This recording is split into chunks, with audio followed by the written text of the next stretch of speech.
a great pressure cooker dish.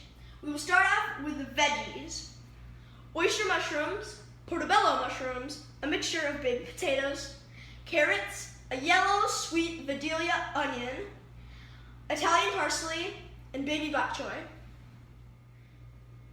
So we've introduced the vegetables. Right now we're going to introduce the main course, meat portion of the meal, which today is going to be pork. Today we're making a pork dish with 2 pounds of pork tenderloin and a pork sirloin roast. It's kind of your choice as to what your taste is for the spices you put on this, but for this dish I'm going to use just a little bit of onion powder because we've got a lot of onions in there already, but I want to actually give the meat some of that onion flavor where they won't be on top of it. We're going to use some Himalayan pink salt, garlic powder, and some red pepper. Not shown, but I'm also going to use some cracked black pepper as well. We'll start out with a kind of a dusting of the Himalayan pink salt.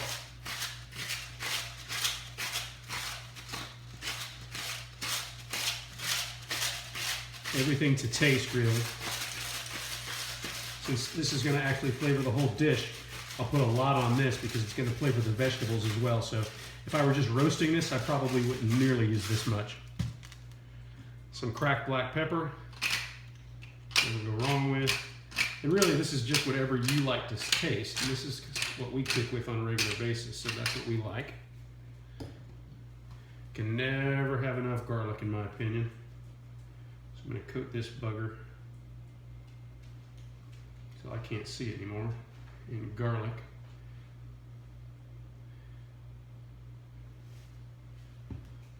Just a smidge of onion powder. And some of the cracked red pepper to give it a little heat, which will go into the dish itself. I tend to cut things into bigger chunks when it comes to the really light vegetables like the bok choy, because in the pressure cooker, it's just gonna liquefy some of this stuff. I diced up the onions once, and when I did that, really all it did was just liquefy the onions. So I don't get too crazy here in terms of dicing stuff up like I would do for a soup or anything else, because that pressure cooker is really gonna just pulverize this stuff. Try to get some of the stems out, but once again, in the pressure cooker, I'm not too worried about it because it just moistens everything really, really well. Once again, as you can see, as we do the onion, the only thing I really get real careful about taking off is the brown piece, because no matter what you do, even with a pressure cooker, that stuff just stays dry. So I used to just chop these up really fine. Now I just get them into chunks, and the pressure cooker is going to do the rest in terms of just beating these things up. And Christian, my son, hates onions, eats them like crazy from the pressure cooker because you really can't tell. It's just a really tasty flavor that gets infused with all the other flavors you're cooking with. So what we're going to do now is sear the meat, and it's real simple. I think if you've got this model of Instapot, you're just going to click on saute, and you're going to let it heat up for a bit. It doesn't take really long at all. As a matter of fact, when it's ready, you'll hear 3 beeps, which you just didn't hear, but it's off camera. At this point, I'm going to go in, put a little bit of olive oil in here.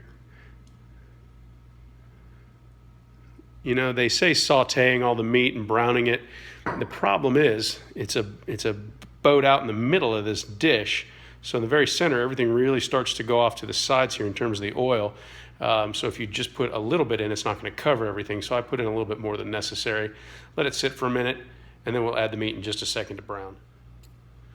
So now we'll just take the meat, and we're going to set it in to brown. I'll do the pork tenderloin first. And I don't know if the whole steak will fit, but we'll give it a spin. Shove it down there, get most of it touching, and if not, you just move it around.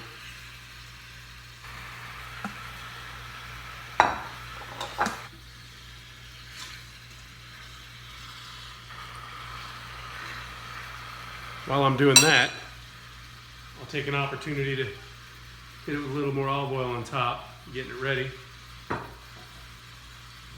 And then I'll do a much lighter dusting of salt on this side because we've already done it real heavy on the other side.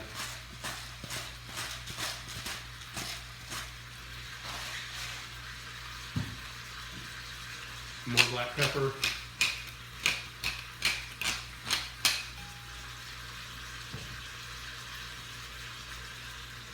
A little bit of onion powder. And once again, never going to get attacked by a vampire in this house. You can throw some hefty chunks of garlic in there, powder of course. You can use minced garlic. We do sometimes, but only for adding flavor, not when we're actually searing anything. And you just let that brown for just a few minutes on either side. We'll come back in just a second. As you can see, we flipped it, and I got most of that side. I missed a little bit here because it wasn't touching. So before I'm done, I'll just set it on its side for a second for both pieces. You know, some people get really cranky about the searing and they really want to have the meat brown and just locked in. I see the merit in it. At the end of the day, I'm just trying to make a quick dinner here. If I weren't doing this video, this whole thing probably would have taken me, 15 minutes to prep instead of taking a lot longer. So I'm not so much interested in the culinary form as I am in making something that tastes good and quick and is healthy for the whole family. So we'll let this sit for another couple minutes and then we'll come back. So by and large, it's pretty well covered on each side, enough to make me happy. So I'm going to pull it out, put it back on a plate. I'm going to let it sit for just a second. I'm going to leave the saute on, actually. And the first thing I'm going to do is get some chicken stock. What we'll do here is add some of that chicken stock to deglaze the pan. We want all that yummy stuff in it. You can see it scrapes off very easily from the bottom. So I've done a lot in this pot and have yet to do anything that required super scrubby pans. I want to leave all that in there. And now we're going to start adding the vegetables. So I'll put in the onions because we want them to saute for just a bit. And the carrots, really those are the things that take the longest. But in the pressure cooker, it's kind of a mix in terms of what makes the most time to saute. Most of it really doesn't, quite frankly. I'm going to break these oysters up.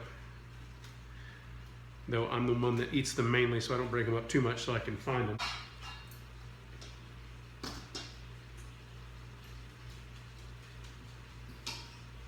Add some potatoes. I'm just having those.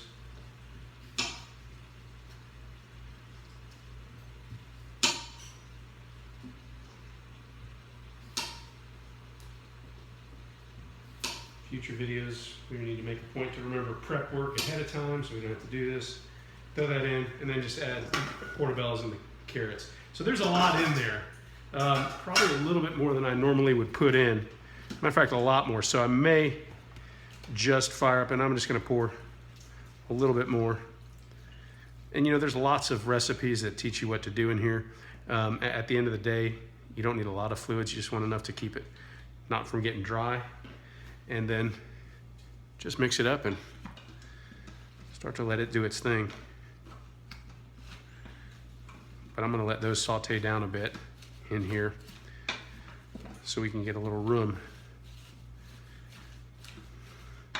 Once we put the pressure cooker back on here, the top, set it on to get to pressure, this will all shrink exponentially and be right at the bottom. You can already see it starting to settle more as we put it in here. You can see there's a line right here for mine, and I don't know off the top of my head what this is. It says 4 liter. I don't know what the conversion there is. I have gone above that line by a hair. I try not to too much simply because it says not to. But as you can see, the more time I give it, the lower it's getting. So we're gonna let this saute for just a minute, stir it up so we get a little bit more room in there so we can get all our meat in, and then we'll come back. So we're ready to use the pressure cooker itself. It's very easy with this model. You just set it on, and if you listen carefully, you'll hear a beep when I close it properly. There it was, and you can hear it when I open it up. Open, close. So we did that. You want to make sure that this little guy's turned the right direction, otherwise all the steam's going to come out. and I can't see that off the top of my head. I think that says venting, so you want it to non-venting or closed. I'll check that before we actually get started here off camera. Then I'm going to come down here and I'm going to go manual. You can see that it's on high pressure right now, which is where I want it. And then I'm going to adjust the time. Oh, where'd it go?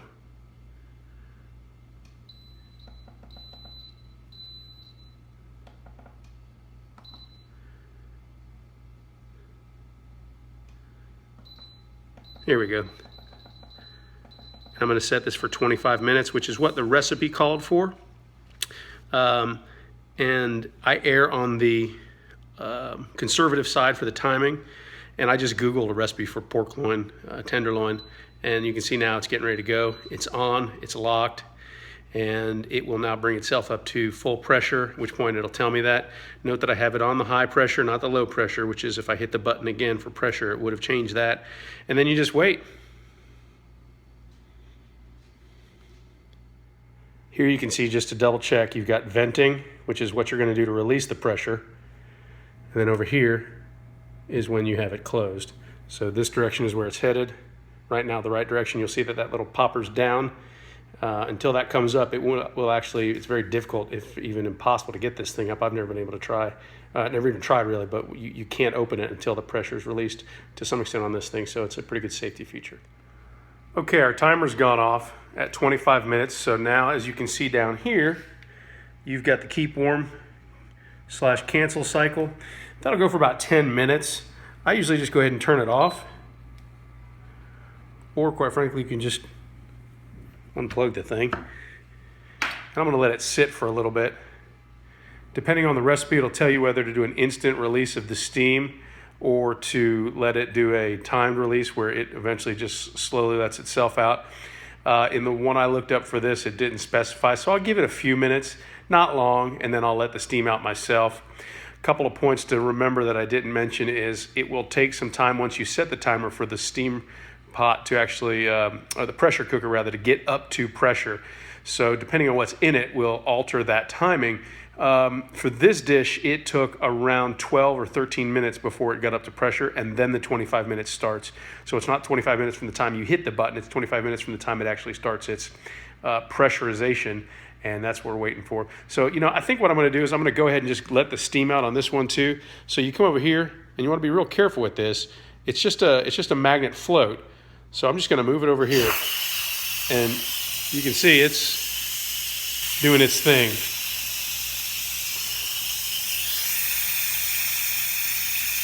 Just in my experience with these recipes, it's rare that I'll let it wait the entire time automatically to do its thing. I'll typically go ahead and do this and let the steam out. And this should take, depending on the amount of time, this could take 3 minutes to 5 minutes to actually release all the steam, at which point you can safely open the pressure cooker. We'll come back in a little bit.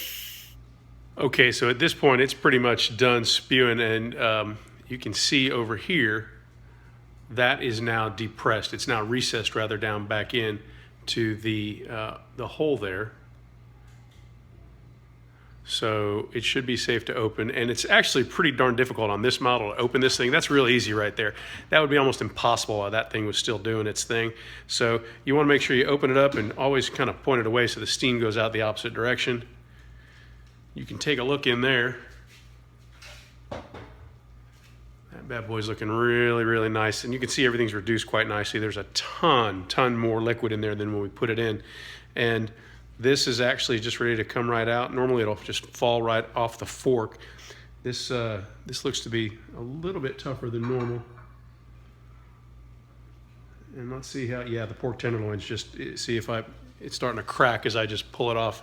It's gonna fall off the fork any minute here. So put that down. And you can see the vegetables just look fantastic. The onions are moist, the potatoes, everything's just, looks really, really good. Let this sit for a little bit. Our oyster mushrooms, those things just absorb all the flavors. And there you have it. You can get your vegetables out. You've got your meat, your vegetables. Heck, you got a little soup cooking here if you wanted it, but that's really it in a nutshell. And have fun. Good cooking.